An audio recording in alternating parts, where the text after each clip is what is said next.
Hello, வணக்கம். Welcome back to Jio politics Tamil. இந்த முறை நான் ஒரு ஸ்பெஷல் எபிசோட ஒரு பர்சனாலிட்டிஸ், ஃபேமஸ் பர்சனாலிட்டிஸ் ஆஃப் பாரத்னு ஒரு கொண்டு வர்ற மாதிரி பிளான் பண்ணியிருக்கேன். அதாவது நம்ம நாட்டில் வந்துட்டு சினிமா ஆக்டர்ஸு, கிரிக்கெட் பிளேயர்ஸ் அவங்கெல்லாம் ரொம்ப ஃபேமஸ் ஆகிறாங்க. ஈவன் கொஞ்சம் கொஞ்சம் ஆர்மி பர்சன்ஸ் அவங்களும் கொஞ்சம் ஃபேமஸ் ஆகிறாங்க. அது பிரச்சனை இல்லை எனக்கு. பட்டு முக்கியமான பொறுப்பில் இருக்கிற நிறைய முக்கியமான ஆளுங்களை பற்றி நமக்கு தெரியறதில்ல. ஸோ அந்த விஷயத்தை நம்ம கொண்டு வரணும், பப்ளிக் நடுவில் கொண்டு வரணுன்றது தான் இந்த சீரீஸோட ஒரு முக்கியமான நோக்கம். இதில் ஃபஸ்ட்டு நான் கொண்டு வர்றது வந்துட்டு ஆர்பிஐ கவர்னர் சக்திகாந்த தாஸ். அவரை பற்றி இந்த எபிசோடில் பேசலான் இருக்கோம். பொதுவாகவே நம்ம பாலிசி கவர்மெண்ட்டுன்னும் போது பொலிட்டிஷியன்ஸ் லைக் பிஎம், சிஎம் இவங்கள தான் நம்ம மேஜராக ஃபோக்கஸ் பண்ணுறோம். பட் இவங்களுக்கு பின்னாடி ஒரு பெரிய டீம், ஒரு டெடிக்கேட்டட் டீம் ஒன்று ஒர்க் பண்ணுறது நமக்கு தெரியறதில்ல. ஆக்சுவலாக நம்மளுக்கு எஜுகேஷனில் இதெல்லாம் சொல்லி கொடுக்குறது இல்லை. ஆர்பிஐ என்ன, ஆர்பிஐயோட ஃபங்க்ஷன்ஸ் என்ன, அதை பற்றிலாம் நமக்கு சொல்லி கொடுக்குறதில்ல. ஸோ அந்த மாதிரி ஒரு அவேர்னஸை க்ரியேட் பண்ணுற மாதிரி ஒரு சீரியஸ் கொண்டு வரணும்னு ரொம்ப நாளாக யோசிச்சுட்ருந்தேன். அந்த மாதிரி யோசிச்சுட்டு இருந்தப்போ ஃபஸ்ட்டு எனக்கு மைண்டில் வந்தது வந்துட்டு ஆர்பிஐ கவர்னர் சக்திகாந்த தாஸ். ஆக்சுவலாக நீங்கள் பார்த்தீங்கன்னா இவர் வர்றதுக்கு முன்னாடி ஈவன் எனக்கு ஒரு பிமல் ஜலான் ஃபஸ்ட்டு ஆர்பிஐ கவர்னர்ன்ற மாதிரி இந்த குவிஸ் ப்ரோக்ராமில் கேட்குற மாதிரி அந்த மாதிரி ஞாபகம் இருக்குது. அதுக்கப்புறமா அதிகமாக யாரும் ஞாபகம் இல்லை. ரகுராமன் ராஜன் அவர் வந்தப்போ கொஞ்சம் கான்ட்ரவர்சிலாம் ஜாஸ்தியானப்போ அவருக்கு கொஞ்சம் பேர் அவர் ஞாபகம் இருந்தது. அதுக்கப்புறமா உர்ஜித் பட்டேல் அவர் ஓரளவுக்கு தெரியும். அதை தாண்டி பெருசாக ஆர்பிஐ என்ன பண்ணுறாங்க, ஆர்பிஐயோட இம்பார்ட்டன்ஸ் என்ன, அந்த கவர்னரோட இம்பார்ட்டன்ஸ் என்ன, அதெல்லாம் நமக்கு அந்தளவுக்கு தெரியாமல் தான் இருந்தது. அதுக்கப்புறமா தான் 2014 அப்புறமா அந்த ரகுராம் ராஜன் இஷ்யூஸ், இப்போ உர்ஜித் பட்டேல் இஷ்யூஸ் வரும்போது தான் சோஷியல் மீடியாவில் படிக்கிறது, நம்ம பர்சனலாக வேறு சப்ஜெக்ட்ஸ்லாம் படித்து தெரிஞ்சுக்கிறது, அந்த மாதிரி தான் ஓரளவுக்கு ஆர்பிஐ பற்றி நான் இன்ட்ரடியூஸ் ஆனது. பேசிக்கலி நம்ம ஒரு ஃபைனான்ஷியல் கை கிடையாது, நம்ம ஒரு டெக்னிக்கல் பர்சன். ஸோ இதை பண்ணணும்னு யோசித்தப்போ ஒரு மாதமாக நான் யோசிச்சுட்டே இருந்தேன். அதுக்கப்புறமா அதுக்கான டீட்டெயில்ஸ் எல்லாம் கலெக்ட் பண்ணி கொஞ்சம் கொஞ்சமாக ஃபஸ்ட்டு எனக்கு புரியணும், அதுக்கப்புறமா தான் நான் மற்றவங்களுக்கு சொல்ல முடியும். அப்போவும் டெக்னிக்கலாக நிறைய எக்ஸ்பிளைன் பண்ண முடியாது. ஏன்னா ஒரு பேங்கர்ஸ் இருந்தால் அவங்க க்ளீனாக எக்ஸ்பிளைன் பண்ணலாம், இல்லை ஒரு சிஏ அந்த மாதிரி இருந்தால், ஒரு ஃபைனான்ஷியல் எக்ஸ்பர்ட்ஸாக இருந்தால் அதெல்லாம் கிளியராக எக்ஸ்பிளைன் பண்ணலாம். Normal as a technical person just for ஒரு ஆர்வத்தினால இந்த எபிசோடு பண்ணுறேன். அதில் எதனா தப்பு இருந்தால் கொஞ்சம் மன்னிச்சிருங்க. ஏதாவது தப்பு இருந்தால் நீங்கள் எனக்கு சுட்டி காட்டலாம் உங்கள் சைட்லேருந்து. ஸோ ரொம்ப டெக்னிக்கலாக இல்லாமல் ஒரு காமன் லேமேனுக்கு என்ன புரியணும் ஆர்பிஐ பற்றி, ஆர்பிஐ கவர்னரோட இம்பார்ட்டன்ஸ் பற்றி புரியணுன்றது எக்ஸ்பிளைன் பண்ணுறதுக்கு, அதை எக்ஸ்பிளைன் பண்ணுறதுக்காக நான் இந்த சக்திகாந்த தாஸ் அவரை நான் அவரை வச்சு ஆர்பிஐ கொஞ்சம் நம்ம பார்க்கலான்றது தான் என்னோடய ஐடியா. ஸோ பேசிக்கலாக ஒரு ஃபைனான்ஸ் ஃபீல்டில் இல்லாத ஒரு பர்சனுக்கான ஒரு இன்ஃபர்மேஷன்ஸ் என்னால் கொடுக்க முடியும்னு ஒரு நம்பிக்கையோடு செய்கிறேன் நான். அதில் எதனா குறை இருந்ததுன்னா கண்டிப்பாக சுட்டி காட்டுங்கள், திருத்தப்படும். Thank you very much. நம்ம எபிசோடுக்கு போயிடலாங்களா? रिजर्व बैंक को भी आगे out of the box policy के बारे में सोचना होगा. और मैंने देखा है हमारे शक्तिकांत जी आउट ऑफ बॉक्स सोचने में माहिर है.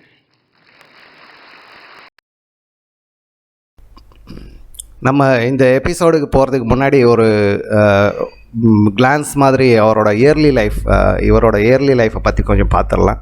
இவர் ஒரிசாவில் இருக்கிற புவனேஸ்வரில் பிறந்தவர். 26 February 1957 இவரோட பர்த்டே. ஸோ ஞாபகம் வச்சிங்க, அடுத்த டைம் விஷ் பண்ணுறதுக்கு நான் ஈஸியாக இருக்கும். அதுக்கப்புறமா டெமான்ஸ்ட்ரேஷன் மல்டிபர்பஸ் ஸ்கூல்ன்ற ஒரு ஸ்கூலில் இவர் ஸ்கூல் படிப்பை படித்தார். அதுக்கப்புறமா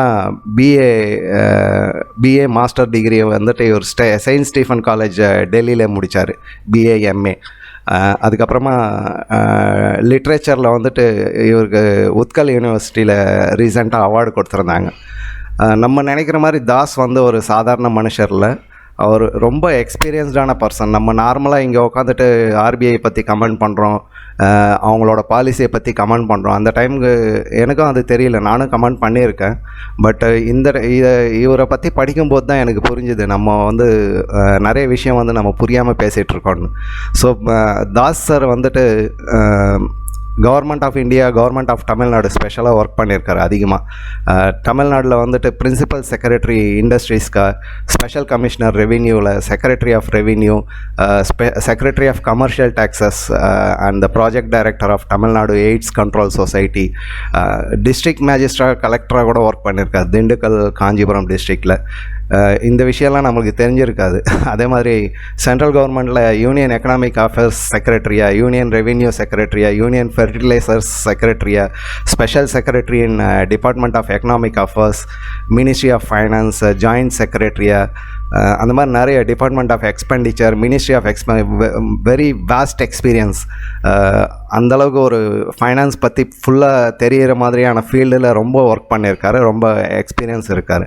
இது இல்லாமல் நடுவில் ஒரு டெபுடேஷனில் வந்துட்டு private secretary sector company Mahindra industrial park limited, அந்த மஹேந்திரா வேர்ல்ட் சிட்டி கேள்விப்பட்டிருப்பீங்க, அது மேனேஜ் பண்ணுற ஒரு ஐஏஎஸ் கேடராக வந்துட்டு ஐஏஎஸ் கேடராக அவர் ஒர்க் பண்ணிகிட்டு இருந்தார். அதுக்கப்புறமா டிசம்பர் 2018 ஃபைனலாக அவர் ரிசர்வ் பேங்க் ஆஃப் இந்தியாவோட கவர்னராக அப்பாயிண்ட் பண்ணப்பட்டார். அதுக்கு முன்னாடி அவர் வந்து 15th ஃபைனான்ஸ் கமிஷனில் வந்துட்டு மெயின் 5 இயர்ஸ் கமிஷன் பண்ணுவாங்க இல்லைங்களா, 5 இயர்ஸ் ஒன்ஸ், அந்த 15th ஃபைனான்ஸ் கமிஷனில் அவர் ஒர்க் பண்ணிகிட்டு இருந்தார். ஸோ அந்த பொசிஷனை ரிசைன் பண்ணிவிட்டு அதுக்கப்புறமா கவர்னர் ஆஃப் ரிசர்வ் பேங்காக அவர் பொறுப்பேற்றுக்கிறார். இதுதான் அவரோட சிம்பிள் பேக்ரவுண்டு. ஓகே, ஸோ அவர் இது தெரிஞ்சிடுச்சுன்னா அவர் எந்த அளவுக்கு ஒர்க் பண்ணுறாருன்றது நமக்கு புரிய ஆரம்பிச்சிடும். ஈஸியாக நம்ம நெக்ஸ்ட் டைம்லேருந்து அவரையோ இல்லை ஆர்பிஐயில் இருக்கிறவங்களையோ இல்லை அந்த பாலிசிஸையோ நம்ம வந்து கமெண்ட் பண்ண மாட்டோம். கொஞ்சம் புரிஞ்சு கமெண்ட் பண்ணுறது தப்பு இல்லை, அதாவது கேஷுவலாக கமெண்ட் பண்ணுறது அக்செப்டபிள் இல்லை. ஓகே, இவர் வந்து நிறைய அவார்ட்ஸ் எல்லாம் வாங்கியிருக்காரு. குளோபல் ஃபைனான்ஸ் ரேங்கிங்கில் வந்துட்டு சக்திகாந்த தாஸ் ஒரு டாப் குளோபல் சென்ட்ரல் பேங்கர்னு ஒரு அவார்டு கொடுத்தாங்க. அதுக்கப்புறம் கவர்னர் ஆஃப் தி இயர்னு 2023, அதுக்கப்புறம் பெஸ்ட் பேங்கர் அவார்டு மறுபடியும் 2023 குளோபல் ஃபைனான்ஸ் அந்த அசோசியேஷன் இருக்குது இல்லைங்களா, அது மூலிமா A+ லீடர்ஷிப் அந்த மாதிரி ஒரு அவார்டு, அது மேக் இன் இண்டியா த்ரூ அந்த இதில் கொடுத்தது. அது இல்லாமல் நிறைய அவார்ட்ஸ் எல்லாம் வாங்கியிருக்காரு. அதுக்கப்புறமா மோடி ஸ்பீச் கேட்டிங்க, அவரோட செலெக்ஷன் எப்போவுமே தப்பாகிறதில்ல அதிகமாக. ஸோ அந்த மாதிரி ஒரு அந்த செலெக்ஷனுக்கு எந்த அளவுக்கு ஈடு கொடுத்துருக்கிறாருன்றது தான் நம்ம இந்த எபிசோடில் நம்ம பார்க்க போகிறோம். அதாவது டீம் ஒர்க். ஒரு கவர்மெண்ட்டுன்றது ஒரு தனி யூனிட் கிடையாது, அது கீழே நிறைய யூனிட்ஸ் இருக்குது. ஒரு யூனிட், அதாவது ஆர்பிஐ ஒரு யூனிட்னு வச்சிங்களேன். ஆர்பிஐ வந்து லைக் டிபார்ட்மெண்ட் மினிஸ்ட்ரியெலாம் இருக்குனாக்கா டைரக்ட் கண்ட்ரோல் ப்ரைம் மினிஸ்டரோடது. பட் ஆர்பிஐன்றது வந்து டைரக்ட் கண்ட்ரோல் கிடையாது, பட் அண்டர் கவர்மெண்ட் தான், பட் டைரக்ட் கண்ட்ரோல் கிடையாது. But still they have to coordinate in certain aspects. அதாவது ஒரு சில விஷயத்துலலாம் கவர்மெண்ட் என்ன நினைக்குது, ஏன்னா கவர்மெண்ட்டுக்கு ஒரு மேண்டேட் இருக்குது, எலெக்ஷனில் அவங்க நிற்கணும், அவங்க ப்ராமிஸ் பண்ண அந்த இதெல்லாம் ஃபுல்ஃபில் பண்ணணும்.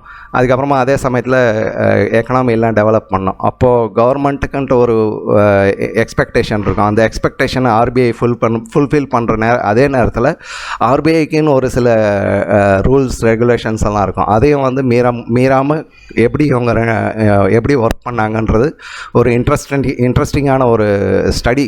யாராவது ஒருத்தர் ஃபைனான்ஸ் எக்ஸ்பர்ட் இருந்தால் இதெல்லாம் நல்லா பண்ணலாம். நம்ம நார்மல் ஆளுன்றதுனால ஓரளவுக்கு எனக்கு தெரிஞ்ச அளவுக்கு பண்ணியிருக்கேன். ஸோ அந்த இன்ட்ரெஸ்டிங்கான விஷயம் எப்படி பண்ணாங்கன்றதை, அதில் சக்திகாந்த தாஸ் அவரோட ரோலை எப்படி ப்ளே பண்ணாருன்றது தான் நம்ம இந்த எபிசோடில் மேலே பார்க்க போகிறோம். ஆர்பிஐக்குன்னு ஒரு சில அஜெண்டாஸ் இருக்குது. மேஜராக ஒரு 5 பாயிண்ட் அஜெண்டான்னு சொல்லலாம். அதாவது number 1 is financial inclusion. Financial இன்க்ளூஷன்றது வந்து எல்லா தரப்பட்ட மக்களுக்கும் வந்துட்டு பேங்கிங் ரீச் ஆகணுன்றது ஒரு முக்கியமான கோல். ஸோ இந்த டேர்மில் அவங்க எப்படி ரீச் பண்ணாங்கன்னா, Pradhan Mantri Jan Dhan Yojana, it maybe பிஎம்ஸ் idea, but அதை இம்ப்ளிமெண்ட் பண்ணுறது அதெல்லாம் வந்து ஆர்பிஐயோட ரோல். ஸோ அது பர்ஃபெக்டாக இம்ப்ளிமெண்ட் பண்ணாங்க. இனிஷியலாக கொஞ்சம் ப்ராப்ளம் இருந்தாலும் வெரி வெல் இம்ப்ளிமெண்டட்.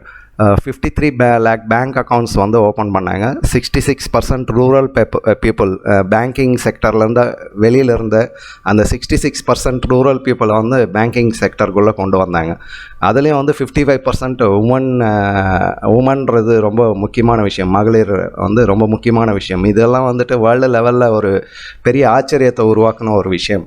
அதுக்கப்புறமா என்ஹான்சிங் டிஜிட்டல் பப்ளிக் இன்ஃப்ராஸ்ட்ரக்சர்ன்ற அந்த செகண்ட் கோல், அந்த கோலில் வந்துட்டு அதாவது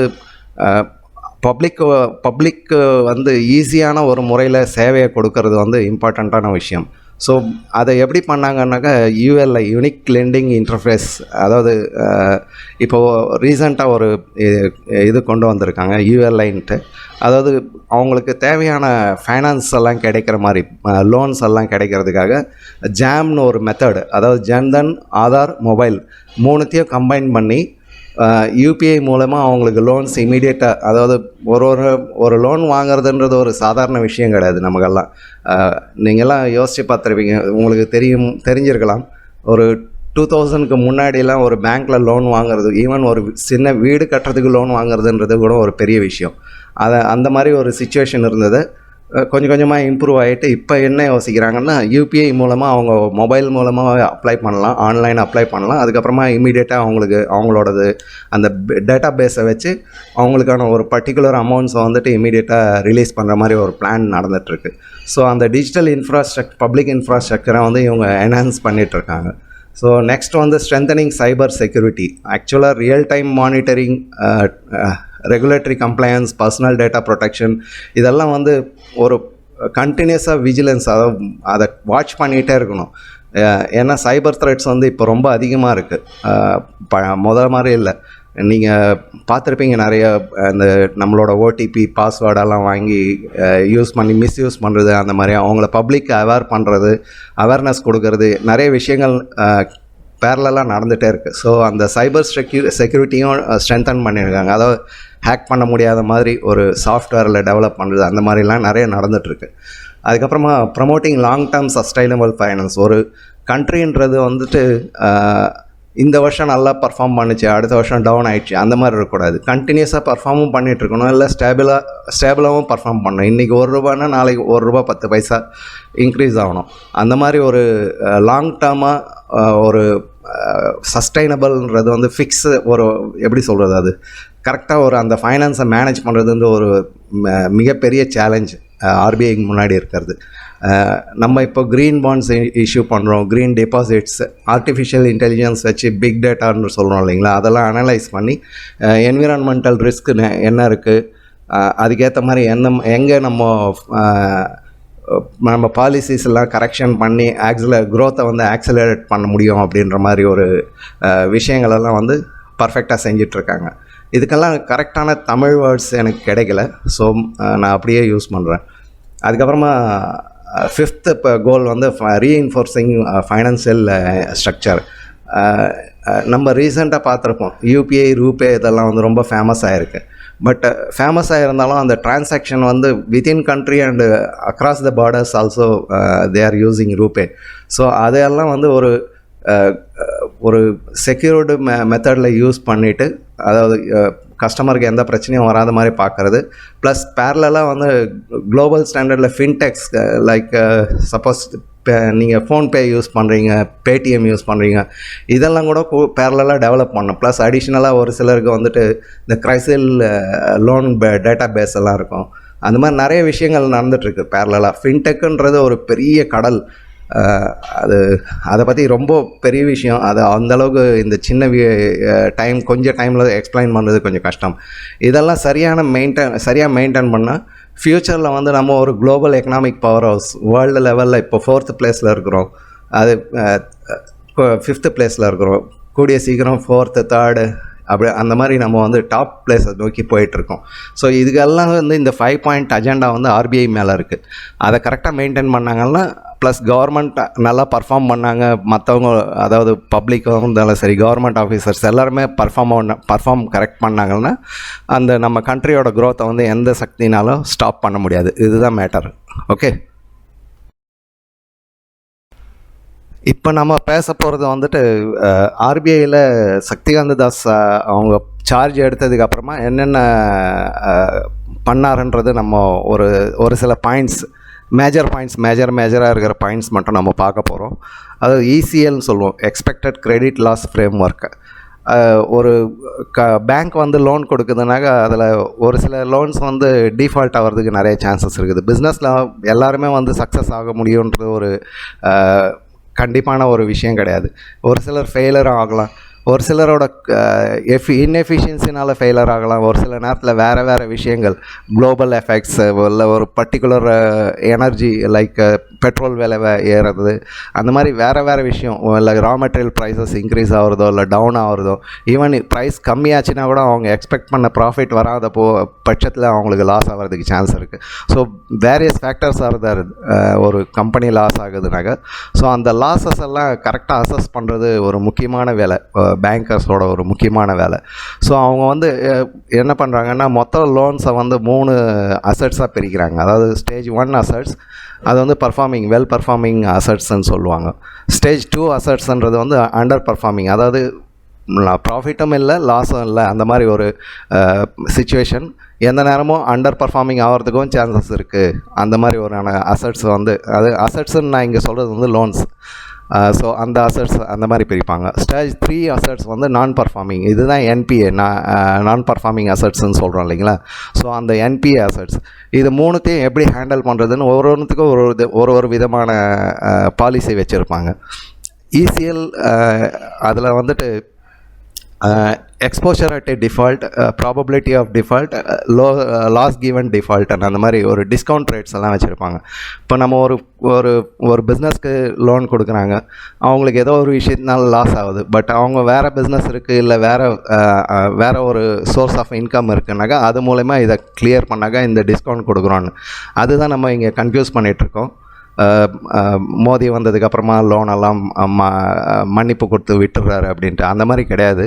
அவங்களுக்கு வேறு விதமாக ஒரு டிஸ்கவுண்ட் கொடுத்து அந்த ஓரளவுக்கு ரிகவர் பண்ணுறது, அந்த மாதிரி நிறைய விஷயம்ஸ் நடந்துகிட்ருக்கு நம்மளுக்கு. அது நமக்கு தெரியாததுனாலையோ இல்லை ஹேட்னாலேயோ அது எல்லா கவர்மெண்ட்டும் செய்கிறது தான். அது மோடி கவர்மெண்ட்டுன்னு இல்லை, எல்லா கவர்மெண்ட்டும் செய்கிறது தான். வேர்ல்டு வைடு எந்த கண்ட்ரி எந்த கவர்மெண்ட் எடுத்தாலும் இதெல்லாம் செஞ்சுட்டு தான் இருக்கும். ஸோ அது மாதிரி நடந்துகிட்ருக்குறது. அதுக்கப்புறமா இன்னொன்று வந்து அவர் ரெடி பண்ணார், ஒர்க்கிங் குரூப்புன்னு சொல்லிட்டு ஒரு mister Narayanaswamy, former professor, IIM பெங்களூரில் ஒரு மிகப்பெரிய ஃபைனான்ஷியல் எக்ஸ்பர்ட். அவர் தலைமையில் ஒரு 8 எக்ஸ்பர்ட்ஸ் கொண்ட ஒரு டீம் ஃபார்ம் பண்ணாங்க. அதாவது 6 பேங்க் ரெப்ரசன்டேட்டிவ்ஸ், பேங்க்கில் வந்து சீனியராக இருந்து ரிட்டையர் ஆனவங்க, நல்ல எக்ஸ்பீரியன்ஸான ஆளுங்க, அந்த மாதிரி 6 பேர். அதுக்கப்புறமா ஒரு கேபிஎம்ஜி கன்சல்டேஷன் நீங்கள் கேள்விப்பட்டிருப்பீங்க, அதிலேருந்து ஒரு ரெப்ரசன்டேட்டிவ்.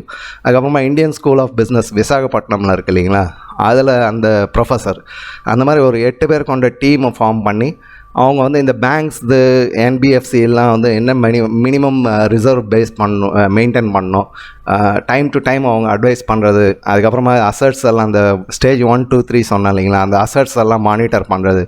இந்த மாதிரி ப்ராபபிலிட்டி ஆஃப் டிஃபால்ட், எப்போ ஆகிறதுக்கு சான்ஸ் இருக்கிற அசட்ஸை கண்டுபிடிக்கிறது, அந்த மாதிரி நிறைய விஷயங்களை இவங்க வந்து பண்ணிகிட்ருக்காங்க. ஸோ இது மூலமா பேங்க்குக்கு டைம் டு டைம் கொஞ்சம் அட்வைஸ் எல்லாம் கொடுப்பாங்க. அதாவது சர்க்குலர்ஸை சொல்லுவோம் இல்லைங்களா, சர்க்குலர்ஸ் இஷ்யூ பண்ணுவாங்க. ஸோ அதுக்கேற்ற மாதிரி பேங்க்ஸ் வந்து அந்த சர்க்குலர்ஸ் எல்லாம் ஃபாலோ பண்ணும்போது, இதுக்கு முன்னாடி நடந்தது அந்த மாதிரி லோன் ஃபெயிலியர் ஆனதெல்லாம், பட் ஃப்யூச்சரில் அந்த மாதிரி ஆகக்கூடாதுன்னா அதுக்கேற்ற மாதிரி பாலிசிஸ் எல்லாம் கொஞ்சம் மாற்றி, இதுக்கப்புறமா அந்த மாதிரி டிஃபால்ட் ஆகாத மாதிரி, சப்போஸ் ஒருத்தருக்கு டிஃபால்ட் ஆகுது ஒரு பிஸ்னஸ்க்கு, பட் அவங்கக்கிட்ட நல்ல ஸ்கோப் இருக்குது, ஃப்யூச்சரில் ஒரு மாதிரி அந்த பிஸ்னஸ் வந்து பெரிய அளவில் ப்ராஃபிட்டபிள் பிஸ்னஸாக மாறதுக்கு சான்ஸ் இருக்குது. ஸோ அந்த மாதிரி பிஸ்னஸ்க்காக கொஞ்சம் எக்ஸ்ட்ரா லோன்ஸ் கொடுத்து சப்போர்ட் பண்ணி அவங்கள மேலே கொண்டு வர்றது. ஏன்னா அது மூலயமா நிறைய பேருக்கு ஜாபும் கிடைக்குது இல்லைங்களா, ஜாப் கிடைக்குது, எக்கனாமிக் க்ரோத், நிறைய விஷயம் நடக்குது. ஸோ அந்த நேரத்தில் வந்துட்டு அவங்கள வந்து ஒரேடியாக ஒதுக்கி விடாமல் ஒரு சில சப்போர்ட்டிங் ஆக்டிவிட்டீஸ்லாம் பண்ணி அவங்கள எப்படி மேலே கொண்டு வர்றதுன்றது, இதெல்லாம் டிசைட் பண்ணுறதுக்காக ஒரு ஒர்க்கிங் குரூப்பை ஃபார்ம் பண்ணாங்க. ஸோ இந்த expected credit loss framework வந்து இவரோட ஸ்பெஷல் பாலிசி. இது வந்து சக்திகாந்த தாஸ் ஃபஸ்ட்டு ஆர்பிஐயில் இதை க்ரியேட் பண்ணார். ஸோ இது ஒரு முக்கியமான பாயிண்ட் அவரோட ஒர்க்கில், ஓகே. அவர் எடுத்த ஒரு நெக்ஸ்ட் இம்பார்ட்டண்ட் ஸ்டெப் வந்து strict rules for infrastructure project loans. அதாவது இன்ஃப்ராஸ்ட்ரக்சர் ப்ராஜெக்ட் நீங்கள் உங்களுக்கு தெரிஞ்சிருக்கலாம். அதாவது ஒரு ரோடு போடுறோன்னு வைங்களேன், அந்த ரோடோட இன்கம் வந்து இமீடியட்டாக ஸ்டார்ட் ஆகாது. ஃபஸ்ட்டு லேண்ட் அக்வேஷன் பண்ணணும், அதை லெவல் பண்ணணும், அதுக்கப்புறமா அதை ரோடை போடணும். ஒரு ஒரு ரோடு போடுறதுன்றதும் வந்து ஒரு நாளில் முடிகிற விஷயம் கிடையாது. ஸோ ரொம்ப லேட் ஆகும். அதுக்கப்புறமா அதுலேருந்து இன்கம் ஜென்ரேஷன். இப்போது நீங்கள் ஒரு கவர்மெண்ட் போடுற ரோடுன்றது வேறு விஷயம். இப்போ ப்ரைவேட் பண்ணுறாங்கன்னாக்கா அவங்க toll collection, for example highways, அதில் டோல் கலெக்ஷன் பண்ணுறாங்க. ஸோ அந்த டோல் கொஞ்சம் கொஞ்சமாக கலெக்ட் பண்ணி ஒரு 15 இயர்ஸ் 20 இயர்ஸ் அது ரிட்டர்ன்ஸ் கிடைக்கிறதுக்கு ஃபுல்லாக கிடைக்கிறதுக்கு வந்து ஒரு 15 to 20 இயர்ஸ் வரலும் டைம் எடுக்கும். ஸோ இந்த இன்ஃப்ராஸ்ட்ரக்சர் வந்து ரொம்ப கிரிட்டிக்கலான ஒரு விஷயன்றதுனால காஸ்ட் கொஞ்சம் இங்கே அங்கே போனாலும் அவங்களோடது ரீபேமெண்ட் ஷெடியூலும் பாதிக்கும், அதுக்கு இல்லாமல் அவங்களோட ப்ராஃபிட்டபிலிட்டியும் பாதிக்கும். அதனால் ஒரு ரிஸ்கியான ஒரு பிஸ்னஸ்ன்னு சொன்னால் இன்ஃப்ராஸ்ட்ரக்சர் ப்ராஜெக்ட் லோன் சொல்லலாம். ஒரு டேம் கட்டுறாங்களோ இல்லை ஒரு ரோடு போடுறாங்களோ, அந்த மாதிரி ஒரு ஏர்போர்ட் பண்ணுறதுன்றது இன்ஃப்ராஸ்ட்ரக்சரு, ஒரு போர்ட்டு கப்பல் நிற்கிறதுக்காக போர்ட்டை செய்கிறது, இது மாதிரி இன்ஃப்ராஸ்ட்ரக்சர்லாம் இம்மீடியட்டாக ப்ராஃபிட்டபுளாக வராது, ரொம்ப லாங் டேர்மில் யோசிக்கணும். ஸோ அவர் என்ன பண்ணார்னாக்கா அதை வந்து ஒரு 3 பார்ட்டாக டிவைட் பண்ணார். அதாவது ஒரு இன்ஃப்ராஸ்ட்ரக்சர் கம்பெனி வந்துட்டு அவங்கக்கிட்ட லோன் கேட்கும்போது ஃபஸ்ட்டு ஒரு 5% அமௌண்ட் லோன் அமௌண்ட், ஒரு 100 ரூபா லோன் கொடுக்குறாங்கன்னா ஒரு 5 ரூபா வந்துட்டு அவங்க அந்த கன்ஸ்ட்ரக்ஷன் நடக்கும்போது அந்த கன்ஸ்ட்ரக்ஷன் நடக்கிற டைமுக்காக ஒரு 5% வந்துட்டு அவங்க கொடுக்க மாட்டாங்க. 100 ரூபா இஷ்யூ பண்ணதாக காமிப்பாங்க. 5% வந்து பஃபர் ரிசர்வ் அமௌண்ட்டாக அவங்கக்கிட்டே இருக்கும், பேங்க்லேயே இருக்கும். அதுக்கு அடுத்தது வந்து அந்த ப்ராஜெக்ட் எப்போ ஆப்ரேஷனல், இப்போ ஒரு ரோடுன்றது ஆப்ரேஷனல் ஆகிறதுக்கு ஒரு வருஷமோ இல்லை 2 வருஷமோ ஆகுதோ, அந்த டைமுக்கு வந்து அந்த 5%லேருந்து ஒரு 2.5% அவங்களுக்கு கொடுத்துட்டு ஒரு 2.5% ரிசர்வாக அவங்க வச்சுருவாங்க. அதுக்கப்புறமா அந்த ப்ராஜெக்ட்லேருந்து ஏர்னிங் ஸ்டார்ட் ஆனதுக்கப்புறமா அந்த லோன் முடிகிற வரலாம் ஒரு 1% வந்துட்டு அவங்க ரிசர்வாக வச்சுருப்பாங்க, ஒரு 15 இயர்ஸோ 20 இயர்ஸோ அதுக்கேற்ற மாதிரி. ஸோ இந்த ஒரு ஸ்கீம் அவர் ஃபஸ்ட்டு இம்ப்ளிமெண்ட் பண்ணுறாரு. ஸோ அந்த மேண்டட்ரி டெய்ல் பீரியடுன்னு சொல்கிற அந்த 15% அந்த எக்கனாமிக் லைஃப் இருக்குது இல்லைங்களா, அதுபடி லெவரேஜிங் ஒரு கெப்பாசிட்டி ஒரு 8 to 10% வரலாம் அவங்க வந்து அதில் டிடக்ஷனோ இல்லை டிஸ்கவுண்ட்டோ கொடுக்கலான்ற மாதிரி ஒரு ஸ்கீமெல்லாம் கொண்டு வந்தார். இதில் என்ன ப்ராப்ளம் ஆச்சுனாக்கா லெண்டர்ஸ்க்கு, அதாவது இன்ஃப்ராஸ்ட்ரக்சர் ப்ராஜெக்ட்டுக்குன்னு ஃபோக்கஸாக கொடுக்குற ஃபைனான்சியர்ஸ் இருக்காங்கல்ல, அவங்களுக்கு ப்ராப்ளம் வர ஆரம்பிச்சிது. அதாவது அவங்க வந்து நிறைய 5%ன்றது ஒரு பெரிய அமௌண்ட்டு. நம்ம வந்து 100 ரூபாய்க்கு 5 ரூபான்னு சொல்கிறோம், பட் இதெல்லாம் வந்து க்ரோர்ஸில் போகும். ஸோ அப்போது ஒரு பெரிய அமௌண்ட்டாக அவங்கக்கிட்ட நிற்கிது. அவங்களுக்கு அவங்கக்கிட்ட வாங்கிறதுக்கு வந்துட்டு பையர்ஸ் ரெடி இல்லை, அதாவது கஸ்டமர்ஸ் ரெடி இல்லை. ஏன்னா அந்த 5%ன்றது அவங்களுக்கு பெரிய ப்ராப்ளம். ஸோ இன்ஃப்ராஸ்ட்ரக்சர் டெவலப்பர்ஸ் மேலே வந்து இது ரொம்ப பெரிய அளவில் இம்பேக்ட் ஆயிருந்துச்சு. ஏன்னா ஒரு கோடி வாங்குறாங்கன்னா ஒரு 5 லட்ச ரூபா அவங்க அந்த டைமுக்கு வந்து ரொம்ப தேவைப்படும். ஸ்டார்டிங் டைமில் ஒரு பைசாவும் இம்பார்ட்டன்ட் இருந்தாலும் அவங்க அதுக்கு கொஞ்சம் எதிர்ப்பு தெரிவித்தாங்க. ஸோ இருந்தாலும் இந்த ரூல்ஸ் தான் இப்போதைக்கு ஃபாலோ பண்ணிகிட்ருக்கு. இது மூலயமா நிறைய இன்ஃப்ராஸ்ட்ரக்சர்லாம் வந்து தேவையில்லாத செலவெல்லாம் குறைக்கிறதுல, அதுக்கெல்லாம் இமீடியட்டாக ப்ராஃபிட் பண்ணுறதில் ஃபோக்கஸ் பண்ண ஆரம்பித்து நம்ம அந்த இப்போ பார்த்திங்கன்னா 2014லேருந்து டைமில் ப்ராஜெக்ட் முடிக்கிறது அதெல்லாம் வந்து பெரிய அளவில் சக்ஸஸ்ஃபுல்லாக பண்ணிகிட்ருக்காங்க. லேண்டெல்லாம் பிளான் பண்ணி அக்வேஷன் பண்ணுறது, லெவல் பண்ணுறது, ஃபாஸ்ட்டாக ஒர்க் பண்ணுறது, 1 டேயில் எவ்வளோ ஸ்பீடாக ஒர்க் பண்ணுறோன்ற மாதிரி ரெக்கார்டெல்லாம் பிரேக் ஆகிட்டுருக்கு. ஸோ இதெல்லாம் வந்து இந்த ரூல்ஸ் இன்ஃப்ராஸ்ட்ரக்சர் ப்ராஜெக்ட் மேலே ஒரு சில ஸ்ட்ரிக்ட் ரூல்ஸ் போட்டதுக்கப்புறமா வந்திருக்குதுன்றது ஒரு முக்கியமான விஷயம். அதுக்கு காரணமாக இருந்தவர் சக்திகாந்த தாஸ் சார் செஞ்ச அடுத்த ஒரு முக்கியமான விஷயம் வந்துட்டு மேக்ரோ எக்கனாமிக் ஸ்டெபிலிட்டி. எக்கனாமிக்கை வந்து ஒரு ஸ்டேபிளாக இருக்கிற மாதிரி, நிலையாக இருக்கிற மாதிரி ஒரு ஸ்கீம்ஸ் எல்லாம் நிறைய பண்ணார். அதாவது ருப்பி ஸ்டேபிலிட்டி பார்த்திங்கன்னா இந்தியன் ருப்பி லாஸ்ட் 5-6 இயர்ஸாக ஒரு ரேஞ்சிலே இருக்குது. அதாவது 5 to 10% வேரியேஷன், அதுக்கு மேலே ரொம்ப பெரிய அளவு. வேர்ல்டு வைடு பார்த்திங்கன்னா ஒரு சிலதெல்லாம் ரொம்ப ஓவராக டீவேல்யூவேட் ஆகிருக்கு, இல்லை ஓவராக வேல்யூவேட் ஆகிருக்கு. ஸோ இந்தியன் ரூபியை பார்த்திங்கன்னா அந்த மாதிரி இல்லை, ஓரளவுக்கு ஸ்டெபிளாக இருக்குது, ரொம்ப பெரிய வித்தியாசம் இல்லை. அது ஒரு பெரிய சக்ஸஸ்ஃபுல்லான ஒரு விஷயம் இவர் ஸ்டேபிளாக வச்சிட்ருக்கிறது. அதே மாதிரி ஃபாரின் ரிசர்வ்ஸ் வந்து கண்டினியூஸாக இன்க்ரீஸ் ஆகிட்டே இருக்குது. ரீசெண்டாக நம்ம ஹையஸ்ட் ஃபாரின் ரிசர்வ் $700 பில்லியன் நம்ம ரீச் பண்ணோம், 4th largest in the world. அதே மாதிரி கோல்டு ரிசர்வ்ஸும் இன்க்ரீஸ் ஆகிட்டு இருக்குது year after year. And then lot of things, அதாவது ஃபாரின் ரிசர்வ்ஸ் அந்த மாதிரி நிறைய ரிசர்வ்ஸ் எல்லாம் வந்து வேறு கண்ட்ரி. இது அது பிளானிங் வந்து ரொம்ப கிரிட்டிக்கலானது. இது ஒரு பேங்கர் சொல்லும்போது ஒரு இன்ட்ரெஸ்டிங்கான ஒரு சப்ஜெக்ட் இது. அதாவது வெறும் டாலரில் மட்டும் குவிக்காமல் கொஞ்சம் யுவானும் இருக்கும், வேறு பவுண்ட்ஸும் இருக்குது, யூரோ இருக்கும். அந்த மாதிரி டிஃப்ரெண்ட் ரிசர்வ்ஸை வந்து அவங்க எப்படி பிளான் பண்ணுறாங்கன்றது ஒரு இன்ட்ரெஸ்டிங்கான சப்ஜெக்ட். அதுக்கப்புறம் 3வது இம்பார்ட்டண்ட் வந்து இன்ஃப்ளேஷனை கண்ட்ரோல் பண்ணுறது ரொம்ப முக்கியம். அதாவது ஃபுட் அண்ட் எனர்ஜி வந்து ஒரு ஷார்ட் டேர்ம், அதாவது ஃபுட்டு வந்து ஷார்ட் டேர்ம். மழை பெய்யும் போது அதிகமாகும், மழை பெய்யும் போது கொஞ்சம் சப்ளைஸ் ஷார்ட் ஆகும்போது கொஞ்சம் இன்க்ரீஸ் ஆகும், தக்காளியோ வெங்காயமோ.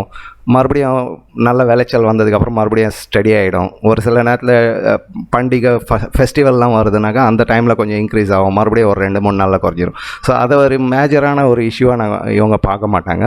அதே மாதிரி எனர்ஜின்றது வந்து குளோபல் எஃபெக்ட், அதுலேயும் இவங்க எதுவும் பண்ண முடியாது. ஸோ இதை தவிர மிச்சம் எல்லாமே வந்து ஒரு 2 to 4% லெவலில் மெயின்டைன் பண்ணுறது வந்து ஒரு சேலஞ்சிங்கான விஷயம். And till date they are maintaining it around 2 to 4%. அதுவும் மேஜராக வந்து 3%, 2.5% அந்த ரேஞ்சில் தான் மெயின்டைன் பண்ணிட்டாங்க. ரீசெண்டாக கொஞ்சம் அதிகமாச்சுன்னு நினைக்கிறேன், சரியாக ஞாபகம் இல்லை. இதை 3த்தையும் கரெக்டாக மெயின்டைன் பண்ணுறதுக்கான மெயின் ரீசன் வந்து எக்கனாமிக் க்ரோத்து.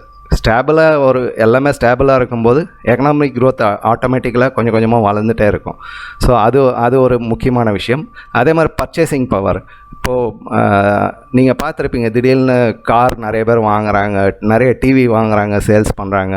அந்த மாதிரி நிறைய பர்ச்சேசிங் பவர்லாம் இன்க்ரீஸ் ஆகிறதுக்கு வந்து அந்த ஸ்டேபிளான இன்ஃப்ளேஷன் வந்து ரொம்ப முக்கியமான இருக்குது. இன்ஃப்ளேஷன் எவ்வளோ கண்ட்ரோல் பண்ணுறாங்க, இன்ஃப்ளேஷன்றது விலைவாசி எப்படி கண்ட்ரோல் பண்ணுறாங்கன்றது ஒரு முக்கியமான விஷயம். அதனால் பப்ளிக் கிட்ட வந்து நிறைய எக்ஸ்ட்ரா பைசா இருக்கும்போது அவங்க வேறு விஷயங்களை வாங்க அதுக்கேற்ற மாதிரி இன்வெஸ்ட்மெண்ட்ஸ் வரும், நிறைய புது ஃபேக்ட்ரிஸ் வரும், நிறைய ட்ரேட் டெவலப் ஆகும். ஸோ இன்வெஸ்ட்மெண்ட்ஸ் வரும். அதனால் நிறைய புவர் பீப்புளுக்கெல்லாம் ஜாப்ஸ் கிடைக்கும், அவங்களுக்கும் சரியான இன்கம் வரும், அவங்களுக்கும் பர்ச்சேஸ் பண்ணுறதுக்கான ஒரு சான்சஸ் கிடைக்கும். இதெல்லாம் வந்து இந்த மேக்ரோ எக்கனாமிக் ஸ்டெபிலிட்டி பேசிஸில் தான் இருக்குது. அது இந்த லாஸ்ட்டு 4 இயர்ஸாக ஒரு 4-5 இயர்ஸாக கரெக்டாக மெயின்டைன் பண்ணிகிட்ருக்காங்கன்றது என்னோடய ஒப்பீனியன். இருந்தாலும் இங்கே நான் சொல்கிறது எல்லாத்துலேயுமே வந்து உங்களுக்கு மாற்று கருத்து இருந்தால் கண்டிப்பாக கமெண்ட்ஸில் சொல்லுங்கள், பார்க்கலாம். ஓகே, இங்கே நம்ம பார்க்க போகிறது வந்துட்டு trust and compatibility with RBI and government. அதாவது ஆர்பிஐயும் கவர்மெண்ட்டும் வந்து ஒரு டேண்டமில் ஒர்க் பண்ணணும், எதிரிங்களாக ஒர்க் பண்ணக்கூடாது. They have to work for our country. பிஎம்க்கு சில ரெஸ்பான்சிபிலிட்டிஸ் இருக்கும், நான் ஏற்கனவே சொன்ன மாதிரி ஆர்பிஐக்கு சில ரெஸ்பான்சிபிலிட்டிஸ் இருக்கும், அதையும் கரெக்டாக ஃபுல்ஃபில் பண்ணணும். அதே சமயத்தில் பப்ளிக்கோட எக்ஸ்பெக்டேஷனையும் கரெக்டாக ஃபுல்ஃபில் பண்ணணும். அவங்களோட போல் ப்ராமிசஸை வந்துட்டு பொலிட்டிக்கல் பார்ட்டிஸ் எப்போவுமே நெக்ஸ்ட் எலெக்ஷன் வின் பண்ணுறதுக்காக அவங்க ட்ரை பண்ணுவாங்க. அந்த இதில் அவங்க வந்து ஃப்ரீபீஸோ இல்லை வேறு எதனாவது பிளானிங் பண்ணுவாங்க, நியூ பாலிசிஸ் கொண்டு வருவாங்க. பட் அதே சமயத்தில் ஆர்பிஐ வந்து அதில் எங்கெங்கே கண்ட்ரோல் பண்ண முடியும், எங்கெங்கே அவங்க எக்ஸஸ் பண்ண முடியும், ஸ்பெஷலாக அந்த சர்ப்ளஸ் அமௌண்ட் கொடுக்கும்போது அதெல்லாம் கேல்குலேட் பண்ணுவாங்க. ஸோ ஃபஸ்ட்டு நம்ம இது புரிஞ்சுக்கணும், reserve bank is fully owned by the government of India. இதில் எந்த மாற்று கருத்தும் இல்லை. நிறைய பேர் நினைக்கிறாங்க ரிசர்வ் பேங்க் வந்து கவர்மெண்ட்டுக்கு அகேன்ஸ்டாக ஒர்க் பண்ணணும், அந்த மாதிரி கிடையவே கிடையாது.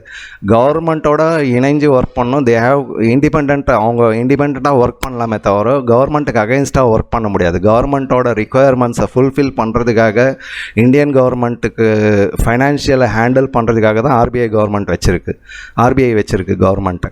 ஸோ அந்த ஆர்பிஐ வந்து எப்போவுமே அகேன்ஸ்டாக போகிறது சரியானது இல்லை. நிறைய பேர் அது நான் சோஷியல் மீடியாவில் கூட பார்த்துருக்கேன், அது மாதிரி எழுதுகிறாங்க அவங்க. அதெல்லாம் கிடையாது. நீங்கள் ஆர்பிஐயோட ரூல் நம்பர் 7 பார்த்தீங்கன்னா வெரி கிளியர் கட் அவங்க சொல்லியிருப்பாங்க. Independently they can manage their own organisation, but that doesn't mean அவங்க வந்து கவர்மெண்ட்டுக்கு அகைன்ஸ்டாக தான் போகணும், பப்ளிக் இன்ட்ரெஸ்ட்டுக்கு அகைன்ஸ்டாக தான் போகணும், அப்படி ஒன்றும் கிடையாது. இது ஆக்சுவலாக என்ன ஆச்சுனாக்கா இந்த கன்ஃபியூஷன்லாம் லாஸ்ட்டு நம்ம சுதந்திரம் வாங்கினதுலேருந்து ஆர்பிஐயில் வந்து பெரிய அளவில் ப்ராஃபிட் கிடையாது. ஏதோ நோ ப்ராஃபிட் நோ லாஸ்ன்ற மாதிரி மெயின்டைன் பண்ணியிருப்பாங்க. எக்ஸாக்டாக எனக்கும் தெரியல, அந்த டைமில் நமக்கு ஆர்பிஐ பற்றிலாம் அதிகம் தெரியாது. அவங்க என்ன பண்ணுறாங்க ஏது பண்ணுறாங்க எதுவுமே தெரியாது. ஸோ அந்த மாதிரி ஒன்று இருக்கலாம். 1990க்கு அப்புறமா ஓப்பன் குளோபல் ஓப்பன் மார்க்கெட் வந்ததுக்கப்புறமா நம்மளோட அதாவது சேவிங்ஸ் கொஞ்சம் அதாவது ரிசர்வ்ஸ் கொஞ்சம் அதிகமாக ஆரம்பிச்சிது. பட் அது ரீசெண்டாக 2014க்கு அப்புறம் ஹெவியாக இன்க்ரீஸ், அதாவது மேனேஜ் பண்ணாங்க கரெக்டாக, கவர்மெண்ட்டும் சரி ஆர்பிஐயும் சரி கரெக்டாக மேனேஜ் பண்ணதுனால அது இன்க்ரீஸ் ஆச்சு. பட் அதுக்கு முன்னாடிலாம் வந்து அந்தளவுக்கு ரிசர்வ்ஸ் இல்லைன்றதுனால அதை பற்றி அவங்க கவர்மெண்ட்டும் அதை பற்றி கேர் பண்ணல. அதுக்கு முன்னாடி இருந்த கவர்மெண்ட்ஸ் எல்லாம் மேபி ஆர்பிஐயும் வந்து அந்தளவுக்கு இதில். அதுவும் இல்லாமல் அதுக்கு முன்னாடி வரலாம் ஆர்பிஐ கவர்னர் ஆக்கணுன்னாக்கா அது ஒரு ஆக்ஸ்ஃபோர்ட் யூனிவர்சிட்டி ஆளுங்களோ அந்த மாதிரி படித்தவங்க மட்டும்தான் பண்ண முடியுன்றதை உடச்சி இந்தியாவில் இருக்கவங்க தான் பண்ண முடியும், அதை கரெக்டாக மேனேஜ் பண்ண முடியுன்றது ஒரு எக்ஸாம்பிள் மாதிரி ஒரு ட்ரையல் மாதிரி பண்ணி இப்போ ப்ரூஃப் பண்ணியிருக்காங்க. இதுக்கு முன்னாடி இருந்தவங்க எல்லாரை விட பெஸ்ட்டு அதாவது அவார்ட்ஸ் எல்லாம் பார்த்தீங்கல்ல, இது வரலாம் ஆர்பிஐ கவர்னர், இந்தியன் ஆர்பிஐ கவர்னர்லாம் யாருமே மதித்ததே கிடையாது. ஸோ இப்போ ரீசெண்டாக பார்த்தீங்கன்னா சின்ன சின்ன கண்ட்ரிஸ் வந்து நம்மளோட சிஸ்டம்ஸ் எல்லாம் ஃபாலோ பண்ண ஆரம்பிக்கிறாங்க. ஈவன் டெவலப்டு கண்ட்ரிஸும் நம்மளை மானிட்டர் பண்ணுறாங்க. பட் சின்ன கண்ட்ரிஸ் எல்லாம் நம்ம ஒரு எக்ஸாம்பிளாக எடுத்தால் அவங்க கண்ட்ரியில் வந்து ஃபைனான்ஷியல் சிஸ்டம்ஸை இம்ப்ரூவ் பண்ணுறதுல அவங்க ஒர்க் பண்ணிகிட்ருக்காங்க. அது இல்லாமல் ஆர்பிஐயில் வந்து சர்ப்ளஸ் அமௌண்ட்டு அதுதான் மேஜர் இஷ்யூ. பப்ளிக்கில் வந்துட்டு ரொம்ப மோசமாக பேசுகிற ஒரு இஷ்யூ வந்துட்டு அதை பற்றி புரிஞ்சிக்காமல், அதாவது ஒரு இப்போ நம்ம ஒரு பிஸ்னஸ் பண்ணுறோன்னு வைங்களேன், பிஸ்னஸில் வந்து ப்ராஃபிட் வருது, ஒரு 100 ரூபா வந்துருச்சு, ஒரு 50 ரூபா நம்ம வந்து ஃப்யூச்சரில் எதனா ப்ராப்ளம் வரும்ன்றதுக்காக வச்சுருக்கிறோம். மிச்சம் 50 ரூபாயை வந்து நம்ம பர்சனல் செலவு இல்லை நம்ம இன்னும் பிஸ்னஸ் டெவலப் பண்ணுறதுக்காக இன்வெஸ்ட் பண்ணுவோம். அந்த மாதிரி தான் இந்த சர்ப்ளஸ்ன்றது. அவங்களோட ரிசர்வ் போக எக்ஸ்ட்ராவாக இருக்கிற அமௌண்ட்டில் 5.5 to 6.5% அதை வந்து கவர்மெண்ட்டுக்கு கொடுக்கணும். இப்போது இதை டிசைட் பண்ணுறது வந்து ஆர்பிஐயோ இல்லை சென்ட்ரல் கவர்மெண்ட்டோ கிடையாது. இதுக்குன்னு ஒரு டீம், பிமல் ஜலான் நீங்கள் கேள்விப்பட்டிருப்பீங்க, ஃபஸ்ட்டு ஆர்பிஐ கவர்னர், ரொம்ப ஃபேமஸான ஒரு கவர்னர்.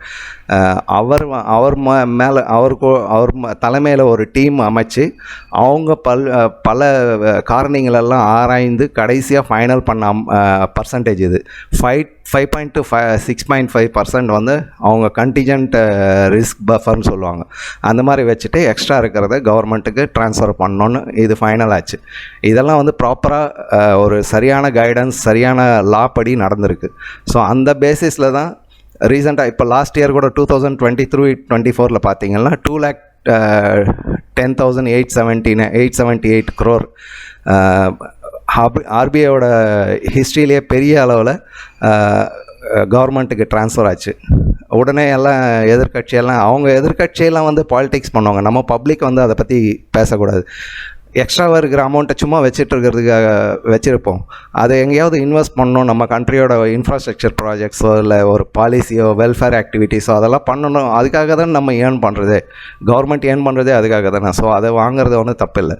ஸோ ஆர்பிஐக்கு இன்கம் எங்கேருந்து வருதுன்னு பார்த்தீங்கன்னா இன்ட்ரெஸ்ட் ஃப்ரம் லோன்ஸ். அதாவது ஆர்பிஐ வந்து பேங்க்ஸ்க்கு லோன் கொடுக்கும். இல்லை பேங்க்ஸ் வந்து அந்த பேசிஸில் அவங்க சேவிங்ஸு ப்ளஸ் இந்த லோனை எடுத்து அவங்க லோன் பண்ணி அவங்க ஏர்ன் பண்ணுவாங்க. அதுக்கான பர்டிகுலர் இன்ட்ரெஸ்ட்டை வந்து அவங்க ஆர்பிஐக்கு பே பண்ணுவாங்க.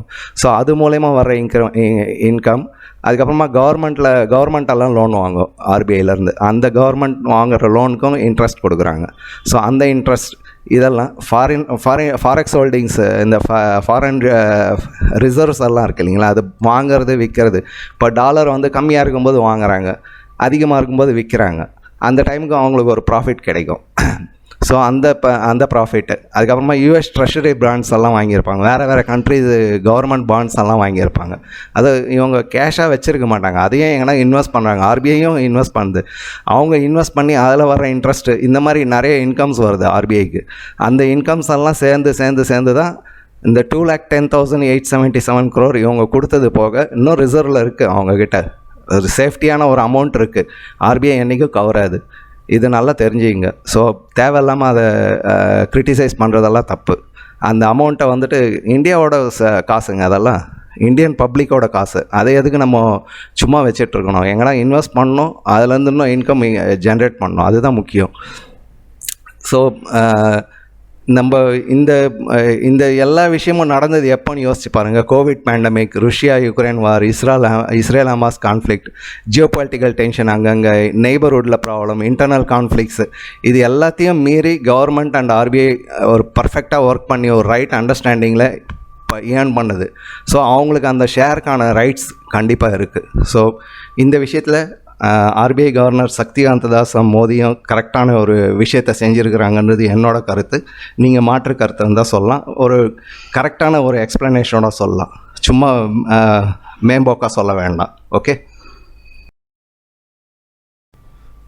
இதுவரையிலும் நம்ம பார்த்தது ஒரு விஷயம். இப்போ வந்து ஆர்பிஐ ப்ளஸ் கவர்மெண்ட் ரெண்டு பேருக்கும் முன்னாடி இருக்கிற சேலஞ்சஸ் என்ன இருக்குது, சேலஞ்சஸ் அஹெட் என்ன இருக்குது, நமக்கு முன்னாடி என்னென்ன சேலஞ்சஸ் இருக்குன்றதை நம்ம ஒரு கிளான்ஸ் பார்த்துடலாம். ஆர்பிஐக்கும் கவர்மெண்ட்டுக்கும் நடுவுலையும் ஃபியூ டென்ஷன்ஸ் இருக்குது. அதாவது கவர்மெண்ட், நான் ஏற்கனவே சொன்னேன், கவர்மெண்ட் வந்துட்டு எலக்ட்ரல் பாலிசிஸ் எல்லாம் நிறைய பண்ணுவாங்க. ஸோ அதுக்கேற்ற மாதிரி எக்ஸ்பெக்ட் பண்ணுவாங்க. பட் ஆர்பிஐ பொறுத்தவரையிலும் அவங்க ஒரு ஸ்ட்ரிக்ட் ஃப்ரேம் ரூல்ஸ் இருக்கும், அதுக்குள்ளே ஒர்க் பண்ணுவாங்க. ஸோ அந்த ஃப்ரிக்ஷன்ஸ் எப்போவுமே இருந்துகிட்டு தான் இருக்கும், சின்ன சின்னதாக. பட் தேவில் அவங்க ஒருத்தருக்கு ஒருத்தர் டிஸ்கஸ் பண்ணி அவங்க கவர்மெண்ட் எப்படி அவங்கள கன்வின்ஸ் பண்ணுறாங்க, இல்லை ஆர்பிஐ அவங்கள எப்படி கன்வின்ஸ் பண்ணுறாங்கன்றது அதை பொறுத்து ஒரு சில இடத்துல விட்டு கொடுத்து எல்லாமே நல்லபடியாக தான் நடந்துகிட்ருக்கு, எந்த பிரச்சனையும் இல்லை. ஸ்பெஷலாக பார்த்தீங்கன்னா அந்த சர்ப்ளஸில் தான் ஆர்பிஐ பொறுத்தவரையிலும் ஆல்ரெடி அந்த கமிட்டி ரெக்கமெண்ட் பண்ண மாதிரி 5.5 to 6.5% வந்து ரிசர்வ் மெயின்டைன் பண்ணுறாங்க. அதுக்கு மேலே இருக்கிறது மட்டும் தான் கொடுக்குறாங்க. பட் ஆர்பிஐ பொறுத்தவரையிலும் 8 to 9% ரிசர்வ் வைக்கணுன்றது அவங்களோட எக்ஸ்பெக்டேஷன். கவர்மெண்ட் என்ன சொல்லுதுனாக்கா 8 to 9%, 3% எக்ஸ்ட்ரா வச்சிங்கன்னா நம்ம இன்ஃப்ராஸ்ட்ரக்சர்லலாம் இன்வெஸ்ட் பண்ணால் அதில் இன்னும் ப்ராஃபிட் வரும், இல்லை ஃப்யூச்சரில் அதிகமாக வரும், அதிகமாக ப்ராஃபிட் வரும், அதனால் இன்னும் அதிகமான இன்கம் தானே ஜென்ரேட் ஆகும். ஸோ அதை சும்மா வச்சிட்ருக்கிறதோ இல்லை ஒரு சும்மா வச்சிட்ருக்க மாட்டாங்க, அதை வேறு பாண்ட்ஸில் இன்வெஸ்ட் பண்ணுவாங்க. அதில் வந்து இன்ட்ரெஸ்ட் ரொம்ப கம்மியாக தான் கிடைக்கும். இப்போது யூஎஸ் பாண்ட்லலாம் இன்வெஸ்ட் பண்ணாக்கா ஒரு 3%, 2% அந்த மாதிரி தான் கிடைக்கும். ஸோ அந்த மாதிரி இன்கம் ஜென்ரேட் பண்ணுறதை விட நம்ம கண்ட்ரியும் டெவலப் பண்ணி க்ரோத் என்ஷூர் பண்ணி அது மூலமாக இன்கம் ஜென்ரேட் பண்ணலான்றது கவர்மெண்ட்டோட ஆர்கியூமெண்ட்டு. ஸோ அது கண்டினியூஸாக நடந்துகிட்ருக்கு. மேபி ஃப்யூச்சரில் என்ன ஆகும்னு தெரியல. ஸோ அதுக்கு அடுத்தது வந்து பிஸ்னஸ் லோன்ஸு, இன்ஃப்ராஸ்ட்ரக்சர் லோன்ஸ்லேயும் வந்து கவர்மெண்ட்டுக்கும் ஆர்பிஐக்கும் நடுவில் ஒரு ஃப்ரிக்ஷன் நடந்துகிட்ருக்கு. அதாவது இன்ஃப்ராஸ்ட்ரக்சர்ன்றது வந்து ஒரு பிஸ்னஸ் கண்ட்ரி க்ரோத்துக்கு இன்ஃப்ராஸ்ட்ரக்சர் ரொம்ப முக்கியம். அது போர்ட்டாக இருந்தாலும் சரி, ஏர்போர்ட்டாக இருந்தாலும் சரி, ரோட்ஸாக இருந்தாலும் சரி, ரயில்வே ப்ராஜெக்ட்ஸாக இருந்தாலும் சரி, இல்லை எலக்ட்ரிக்கல் டேமோ, இல்லை பவர் ஜென்ரேஷன், எல்லாமே இன்ஃப்ராஸ்ட்ரக்சரில் அது ரொம்ப முக்கியம் ஒரு கண்ட்ரியோட டெவலப்மெண்ட்டுக்கு. ஸோ அதில் வந்துட்டு லாங் டேர்ம் தான் ப்ராஃபிட் ஜென்ரேட் பண்ண முடியும். அதுக்காக நம்ம ஸ்ட்ரிக்டாக இருந்தாக்க அந்த இன்ஃப்ராஸ்ட்ரக்சர் டெவலப் பண்ணாமல் போய் ஆகிடும் அப்படின்றது கவர்மெண்ட்டோட ஆர்கியூமெண்ட்டு. பட் ஆர்பிஐ என்ன சொல்லுதுனாக்கா அது இன்ஃப்ராஸ்ட்ரக்சர்லாம் டெவலப் பண்ணுங்கள், பட் அதுக்கான ஒரு ஸ்ட்ரிக்ட் ஃப்ரேம் ஒர்க்கு உள்ள அந்த லோன்ஸ் எல்லாம் நாங்கள் கொடுக்கறதுக்கு தயார், அதுக்கேற்ற மாதிரி ஒர்க் பண்ணணுன்றது அது ஒரு முக்கியமான ஃப்ரிக்ஷன். அதுக்கப்புறமா இன்ட்ரெஸ்ட் ரேட், லோனுக்கெல்லாம் இன்ட்ரெஸ்ட் ரேட்டை வந்து கவர்மெண்ட்டை பொறுத்தவரையில் குறைக்கணுன்றது ஒரு அவங்களோட ஐடியா. குறைக்க நிறைய இன்வெஸ்ட்மெண்ட்ஸ் அதிகமாகும், நிறைய ஃபேக்ட்ரிஸ் வரும், எம்ப்ளாய்மெண்ட் ஜென்ரேட் ஆகுன்றது கவர்மெண்ட்டோட ஆர்கியூமெண்ட். ஆர்பிஐ பொறுத்தவரையிலும் ரொம்ப ஓவராக குறைக்க முடியாது, அதுக்கு கரெக்டான சுச்சுவேஷன் வர டைமுக்கு என்ன குறைக்கணுமோ அப்படி தான் செய்யணும் அப்படின்றது ஆர்பிஐயோட சைடு, அவங்க சைடில். அதுக்கப்புறமா இன்வெஸ்ட்மெண்ட் பூஸ்ட் பண்ணுறதுக்கு சில பாலிசிஸ் எல்லாம் மாற்றணும், கொஞ்சம் ஸ்ட்ரிக்ட் மெஷர்ஸ் எல்லாம் கம்மி பண்ணணுன்றது கவர்மெண்ட்டோட ஆர்கியூமெண்ட். பட் ஆர்பிஐ பொறுத்தவரைலாம் அதில் அவங்க வேறு ஒரு கருத்தை வச்சுருக்காங்க. அதே மாதிரி பப்ளிக் பேங்க்கில் வந்துட்டு சேவிங்ஸ் கம்மியாகிட்டே போகுது, அதை ப்ரமோட் பண்ணுறது ஒரு பெரிய சேலஞ்சாக இருக்கும் ஆர்பிஐக்கு. ஏன்னா வேறு இன்வெஸ்ட்மெண்ட்ஸில் நிறையா ப்ராஃபிட் வர்றதுனால கொஞ்சம் கொஞ்சமாக அங்கேருந்து பப்ளிக் டைவெர்ட் ஆகிறாங்க, லைக் ஷேர்ஸ், மியூச்சுவல் ஃபண்ட்ஸ்னு அந்த மாதிரி டைவெர்ட் ஆகிறாங்க. ஸோ இதனால் என்ன ஆகுதுனாக்கா பேங்க்கோட கேஷ் ரிசர்வ்ஸ் வந்து கம்மியாகுது. ஸோ அவங்களால லோன் கரெக்டாக கொடுக்க முடியல, ரொட்டேட் பண்ண முடியலன்றது அந்த ஒரு இஷ்யூ. அது எப்படி டேக்கிள் பண்ண போகிறாங்கன்றது ஒரு மிகப்பெரிய சேலஞ்ச். அதுக்கப்புறமா நேஷ்னல் க்ரோத், எம்ப்ளாய்மெண்ட், இன்ஃப்ளேஷனில் ஆல்ரெடி அவங்க ஒர்க் பண்ணிகிட்ருக்காங்க, அதுலேயும் சில சேலஞ்சஸ் இருக்குது. என்பிஎஸ் ஸ்பெஷலி அக்ரிகல்ச்சர் என்பிஏ ஹெவியாக இருக்குது இந்தியாவில். லோன் வாங்குறாங்க, அதுக்கப்புறமா ஒரு ஸ்டேட் கவர்மெண்ட் வந்துட்டு அந்த லோனை நாங்கள் கேன்சல் பண்ணிடுவாங்க, ரீபே பண்ணுறதில்ல. அந்த மாதிரி எம்எஸ்எம்இஸில் ஃபெயிலர் ரேட் வந்து அதிகமாக இருக்குது. கார்ப்பரேட்ஸில் ஒரு சிலதெல்லாம் வந்துட்டு கரெக்டான டைமுக்கு லோன் கட்டுறதில்ல, அந்த மாதிரி இஷ்யூஸ். ஸோ ஓவரால் என்பிஎஸ் வந்து இன்க்ரீஸ் ஆகிறது ஒரு மிகப்பெரிய சேலஞ்ச். இதில் ரெண்டு பேருக்கு ஒரு இது இருக்குது, கவர்மெண்ட் ப்ளஸ் ஆர்பிஐ ரெண்டு பேரும் எப்படி பண்ண போகிறாங்கன்றது ஒரு மிகப்பெரிய சேலஞ்சு. அதுக்கப்புறமா ருப்பியோட ஸ்டெபிலிட்டி, ஏன்னா ஃப்யூச்சரில் பெரிய அப் அண்ட் டவுன்ஸ் வர்ற மாதிரியான ஒரு குளோபல் சேலஞ்சிங் எல்லாம் இருக்குது. ஜியோ பாலிட்டிக்ஸ் நம்ம பார்க்குறோம், டெய்லி வேறு விஷயம் நடக்குது. இப்போ ட்ரம்ப் வந்தார்னா அவர் ஓவராக ப்ரமோட் பண்ணுவார் டாலரை. ஸோ அப்போ நம்ம மறுபடியும் ருப்பி வந்து டிவேல்யூட் ஆகிறதுக்கான சான்ஸ் இருக்குது. ஸோ இந்த ஸ்டெபிலிட்டி எல்லாம் எப்படி மெயின்டைன் பண்ண போகிறாங்க, அது ரெண்டு பேருக்குமான முக்கியமான சேலஞ்ச். கடைசியாக ஒரு ஃபாரெக்ஸ் ரிசர்வ்ஸ் எல்லாம் இன்னும் இன்க்ரீஸ் பண்ணி எக்கனாமிக்கல் சூப்பர் பவராக ஆகிறதுக்கு அந்த ஒரு சேலஞ்சு அவங்க முன்னாடி கண்டிப்பாக இருக்குது. ஸோ இவங்க இந்த காரணத்தால் எனக்கு தெரிஞ்ச மோடி சக்திகாந்த தாஸ் ஆல்ரெடி ரிட்டையர்மெண்ட்டுக்கு அப்புறமா எக்ஸ்பேன்ஷன் கொடுத்துருக்காங்க. So again one more term அவர் கொடுக்குற மாதிரி ஒரு பிளானிங் இருக்குதுன்னு நினைக்கிறேன். ஏன்னா ரெண்டு பேரோட ஒரு அண்டர்ஸ்டாண்டிங் வந்து நல்லா இருக்குது. அதாவது விட்டு கொடுத்து போகிறாங்க. ஒரு சில இடத்துல அவர் சொல்கிறது இவர் கேட்குறாரு, இவர் சொல்கிறது அவர் கேட்குறாரு. ஸோ இந்த மாதிரி ஒரு அருமையான ஒரு டீம் ஒர்க் வந்து கண்டினியூ பண்ணணுன்றது மோடியோட விஷன் நினைக்கிறேன்.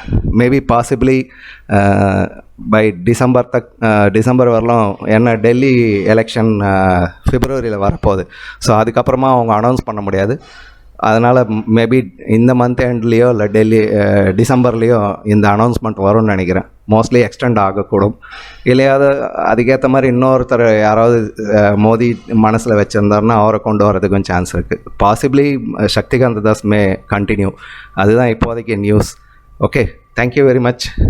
இப்போ வரல நான் சொன்னது உங்களுக்கு எந்த மாற்று கருத்து இருந்தாலும் கண்டிப்பாக சொல்லுங்கள். அதுக்கப்புறமா இந்த எபிசோடு எப்படி இருந்தது, இன்ட்ரெஸ்ட்டாக இருந்ததா இல்லையா? ஒரு டிஃப்ரெண்ட்டான ட்ரையல் பண்ணி பார்த்தோம். எப்போவுமே ஜியோ பாலிட்டிக்ஸே பேசிகிட்ருக்கோம், அது எப்போவுமே பேசுகிறது தானே. ஸோ இந்த விஷயம் அதாவது பப்ளிக் வந்துட்டு நம்ம ஷேடோவாக ஒர்க் பண்ணுற நிறைய பேரை பற்றி இன்ட்ரடியூஸ் பண்ணலான்னு ஒரு சீரீஸ். அது கண்டினியூஸாக பண்ண போதில் மாதத்தில் ஒருத்தரை பற்றி பேசலாம் அப்படின்ற ஒரு ஐடியா. உங்களுக்கு பிடிச்சிருந்தா நீங்கள் கண்டிப்பாக உங்கள் இதில் சொல்லுங்கள். அதே மாதிரி இந்த விஷயத்தில் எதனா டெக்னிக்கலாக நீங்கள் எதனா சொல்லணும்னு நினச்சா அதையும் சொல்லுங்கள். எனக்கும் நிறைய கற்றுக்க வேண்டியிருக்கு. நானும் கற்றுக்கிறேன், நம்ம சேர்ந்து கற்றுக்கலாம். Okay, thank you very much for வாட்சிங் this episode. Jai Hind, bye bye.